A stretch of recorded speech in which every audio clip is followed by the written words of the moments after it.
రోజు విజయవాడలో Congress party office మీద జరిగిన దాడి మీ అందరూ కూడా చూశారు. పొద్దున నా హౌస్ అరెస్ట్ తో మొదలైతే ఆఖరికి నేను ఆఫీస్ లో అమరావతి క్యాపిటల్ కమిటీతో సమావేశమైన తర్వాత మీడియాతో అడ్రస్ చేస్తుండగా బీజేపీ పార్టీకి చెందిన గుండాలు కర్రలు కట్టెలతో తీసుకొని మా పార్టీ ఆఫీస్ మీదకి వచ్చి గేట్లు తోసుకొని నేను మీడియా అడ్రస్ చేస్తుండగా గట్టిగా స్లోగన్స్ ఇచ్చుకుంటూ నన్ను అటాక్ చేయడానికి వచ్చారు.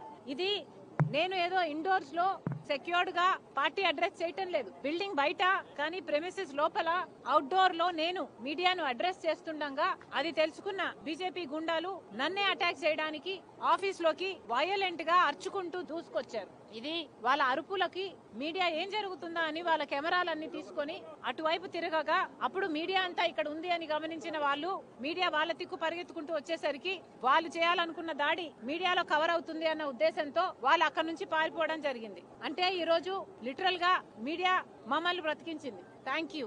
ఈ రోజు మీడియా లేకపోతే నా మీద కాదు మా వాళ్ళ మీద కూడా దాడి చేసేది బీజేపీ. ఒక తెలుగుదేశం పార్టీ ఆఫీస్ ని మీద దాడి చేస్తే ధ్వంసం చేస్తే ఈ రోజు తెలుగుదేశం పార్టీ దాన్ని ఎంత సీరియస్ గా తీసుకొని వల్లభనేని వంశీ లాంటి వాళ్ళని జైల్లో కూడా పెట్టారో ప్రపంచమంతా చూస్తుంది. నా మీద ఇక్కడ జరిగింది అలాంటిదే. ఇక్కడ జరిగింది కేవలం మా పార్టీ మీద దాడి చేయడం కాదు, మా పార్టీ ఆఫీస్ మీద దాడి చేయడం కాదు, లిటరల్ గా నా మీద దాడి చేయడానికి అర్చుకుంటూ వచ్చారు. మరి దీన్ని ఎంత సీరియస్ గా తీసుకోవాలి? మళ్ళీ కూటమి సర్కార్ ని డిమాండ్ చేస్తున్నాం, దీన్ని సీరియస్ గా తీసుకోండి. The police department has given us an assurance. వాళ్ళు మాకు అష్యూరెన్స్ ఇచ్చారు. బీజేపీ పార్టీకి చెందిన మిట్టా వంశీ అనేవాడి ఆధ్వర్యంలో 15-20 మంది వరకు ఉంటారు, ఆడవాళ్ళు కూడా ఉన్నారు.